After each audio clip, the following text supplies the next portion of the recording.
Hey, it's NPR's Book of the Day. I'm Andrew Limbong.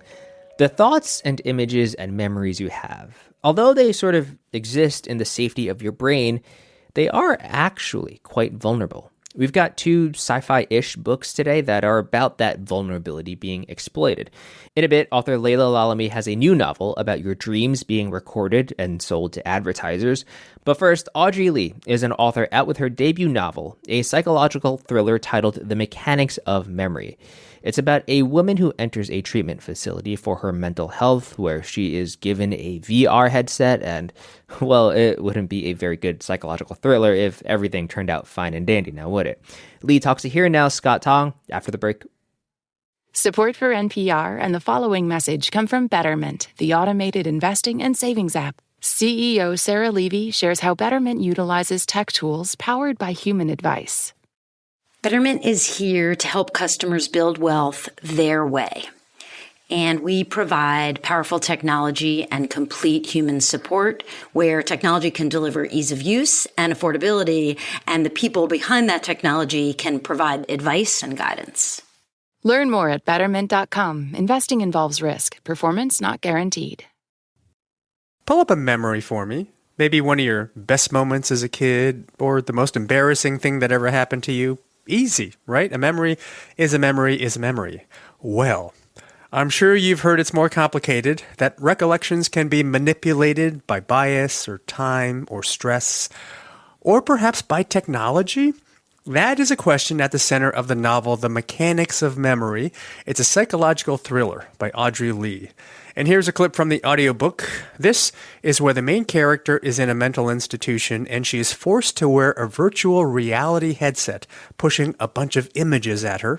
Then there was a click, and the image was replaced with Luke's home at night, black smoke rising out from the roof like a cartoon, scarlet flames churning from windows in massive plumes. Click. A house in the daytime, blackened in places, surrounded by piles of ash, windows missing. Click. An ambulance. Click. The Mechanics of Memory is a finalist for this year's Edgar Allan Poe Awards, given to the best mystery fiction, nonfiction, and television writing from 2024. And the author, Audrey Lee, joins us. Audrey Lee, this is a great book. Thank you. Thank you for having me. Good to have you. Full disclosure, you and I, we go back to dirt. Our dads grew up together.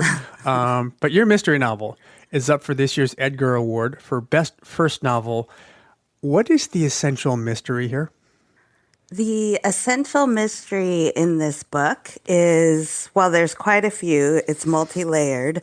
But my protagonist cannot remember her last year. And so the mystery weaving through this book is, what does she remember? Is what she remembers true?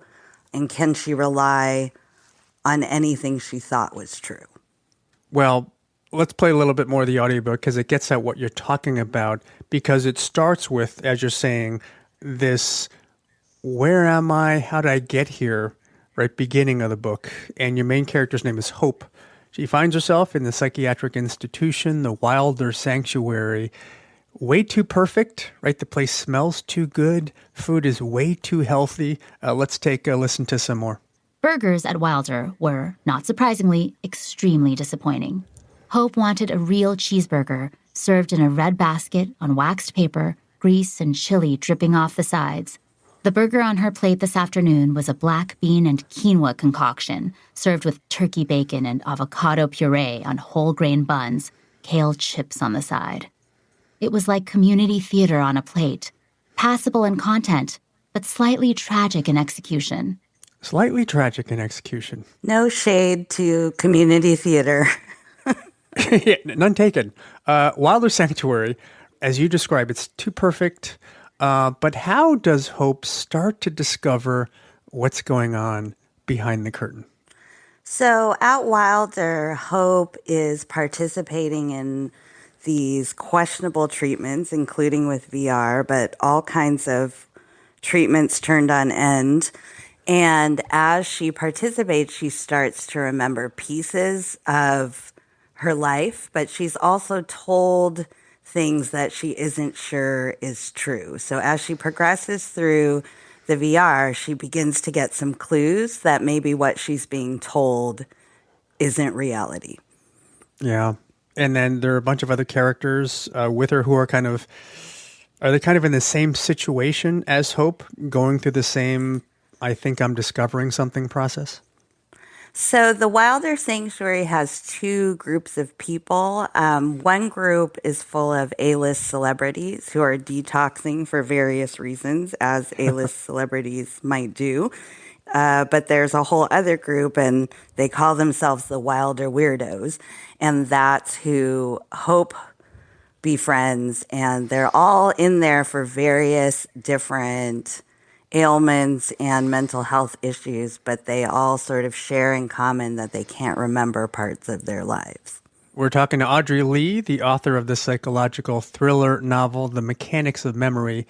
What I find fascinating, Audrey, is your use of technology in this book, right? Naturally, you live in Northern California, and you have a lot of fun describing Hope with this virtual reality headset on. Here's another piece of the audiobook. Hope held out her arms and gave her avatar the once-over. Jeans and black boots, black fingerless gloves, white tank top, motorcycle jacket. It had been an eternity since she'd worn actual clothes, so it was nice to show up clad like a badass. Even if that badass was Joan Jett, circa 1984. Another Gen X alert, right? You're dating you and me here, Audrey Lee, with these references. Yes, for sure. Without giving too much away, tell us a little about who or what is behind this virtual reality therapy. Wow, that's hard to do without giving too much away. But the creator of the VR headset is another patient at Wilder. And I guess tell us a little bit of how they, peel away a little bit more over time. When do they really start to see something of, okay, this is what's happening to you and me? So around the midpoint of the book, the sort of ragtag group at Wilder of these Wilder weirdos begins to suspect that there's other things going on at Wilder. And so they pull a little heist of their own, and with the help of the person who designed the whole VR, hack into the system to figure out what's really going on. And a fascinating broader question you're asking in this book is our memories and whether they can be manipulated. In the course of researching this book, what did you learn, Audrey, about how malleable potentially our recollections can be? So the idea for this book actually began with an NPR interview I listened to with a woman named Dr. Julia Shaw, who wrote a book called The Memory Illusion. And she's a cognitive psychiatrist and has done years and years of research on how easily memories are manipulated just because of our human desire to conform to social pressure, to belong, to please other people. And the more I delved into this, the more mind-blowing it became how our memories are just completely unreliable. We think one thing, we repeat it to ourselves, we tell ourselves the same thing over and over again, whether or not it's true. So after doing all this research, I thought, wow, you could do something really, really bad with this ability to manipulate someone's mind. Yeah. I'm curious. So now that you've, done this research, you've written this book, do you think about your memories a little differently now? I definitely do. I mean, partly in this book, I wanted to tease out who we are if we don't have our memories. I mean, memory, that's our identity. Who are we if we don't have it? And I definitely think about that a lot, but also I'm 52, so I can't remember what I had for breakfast. All right, I want to play one last passage. It goes to what you were talking about. This is when Hope and two other patients in this institution, Quinn and Carter, hack into the computer system, start to discover these files revealing a bit of the dark truth. Here it is. We don't have time to open all of these, Quinn said, eyeing the clock. 7:08. Carter removed his glasses and pulled the right earpiece from the frame. At the end protruded what looked like a tiny silver key. He wiggled it free, then inserted it into the laptop. "What is that?" Hope asked. "It's a thumb drive," Carter said. "In your glasses?" Quinn asked, giving Carter's shoulder a squeeze. "Best spy ever." Audrey Lee, you clearly have a lot of fun writing this, with your odes to the 1980s and all that. Writing-wise, did. how did you balance the fun with the psycho-thriller part of the novel? Overall, The Mechanics of Memory is a pretty dark novel. It's talking about, manipulating people's minds. You're stuck in a claustrophobic institution. No matter how beautiful it is, you're still trapped. It covers a lot of dark subject matter, and so I absolutely enjoyed the parts where there was a little comic relief in some of the characters, in some of the possibly snarky dialogue, in a lot of 80s and 90s references, because that was my time. It's a fun read. It's a great read. It's a dark read. All of those things. We've been talking to Audrey Lee. Her novel is The Mechanics of Memory, and it's been nominated for an Edgar Award. Audrey, great to talk to you. Thanks so much. Thanks for having me. This message comes from Strawberry.me. You've worked hard to get where you are, but what's next? Strawberry.me Career Coaching helps professionals like you take the next big step with confidence by matching you with a certified career coach who understands your goals and challenges. This isn't just advice. It's a personalized, results-driven approach to uncover hidden strengths, overcome obstacles, and accelerate your career growth. Visit strawberry.me/NPR to claim your $50 credit. I don't like how much my phone knows about me. It spooks me when it's kind of like, hey, you should buy those pants you've been looking at, or hey, remember to pay your water bill. Author Laila Lalami pushes those fears to the next level in her novel, The Dream Hotel. And she talks to NPR's Emily Kwong about the surveillance state we all live in with these devices. Here's Emily. Do you remember your dreams? I don't, but in The Dream Hotel, a new book by Pulitzer finalist Laila Lalami, dreams are surveilled. They're special implants designed to help people get a good night of sleep, but that data is also sold to the government, and the results are life-altering. Laila Lalami joins me now. Welcome to All Things Considered. Thank you for having me. Talk about the character who's at the heart of The Dream Hotel. How did she come to you? And what is the world she's living in? Right. So my character's name is Sarah Hussein. She's a historian by training, but she works for the Getty Museum as an archivist. She's a very busy mom of twin toddlers, and she has what is, by all accounts, a very ordinary life. And then one day she's returning home from a conference abroad when she is pulled aside because her dreams indicate that she will soon commit a crime. Her actual, while she's asleep, dreams. Yes. Oh, yeah. Yes.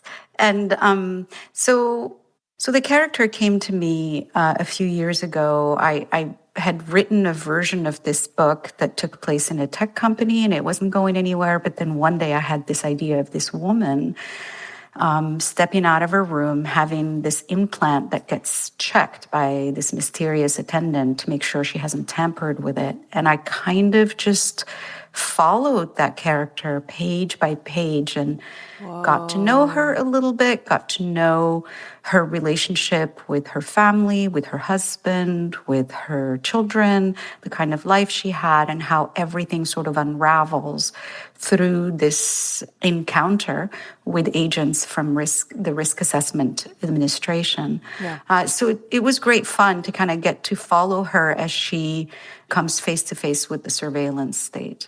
And you're very careful to write that the women at the center of this book are being retained, not detained. What is the difference, and why is it relevant to your story? Yeah, so again, because this book investigates the world of dreams, the most private part of ourselves, and looks at what might happen when data collection penetrates it, we're now, firmly in the territory of intentions, right? Where people might get I don't know, apprehended on a street because of, speech crimes or thought crimes. We're already at that level. So it seemed the next level would be, what if it is this world of the imagination? And was that inspired by your own dreaming, or how did that come to you? Did you have a dream about this book? I don't know. No. It came to me because I had overslept one morning and I reached for my phone first thing to look at the time. And I saw a Google notification that said, if you leave right now, you will make it to the name of my yoga studio at 7:28.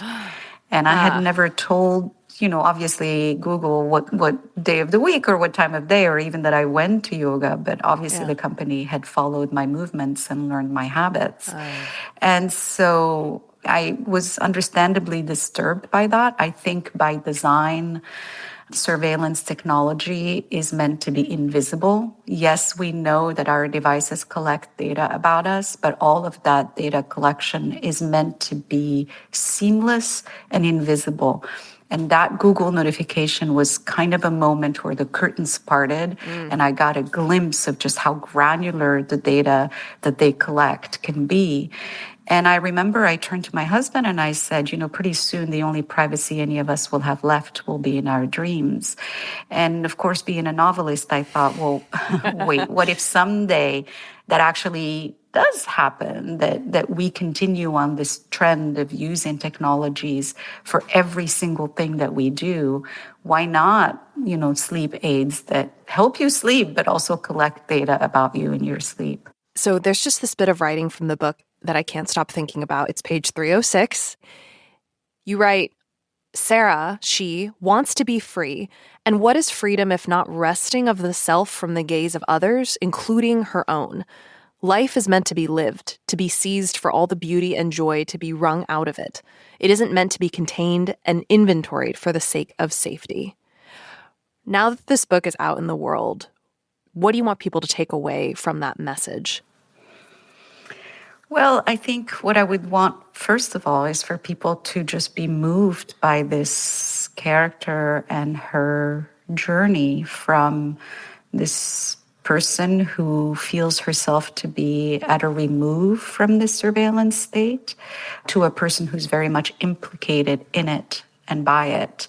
To be moved by that journey, to feel that if a character like that can manage to find a way out, then surely we too have the power to figure out our own ways to freedom. And I think, particularly because this is a book about surveillance, to have it be a warning. Sometimes we accept so much of that surveillance into our lives and don't question the end result of it, where this is all going, what it is doing to our relationships, what it is doing to our society, and most importantly, what it's doing to our sense of selves. If you are continually behaving in certain ways because you're trying to avoid, having comments from strangers online, or you're trying to avoid the gaze of the camera, or you're trying to avoid, then you have lost your sense of freedom. Yeah. Have you yourself changed how you live and your relationship to technology since writing this book? This is the question that has come up so much during the... Clearly on everyone's minds. Yes.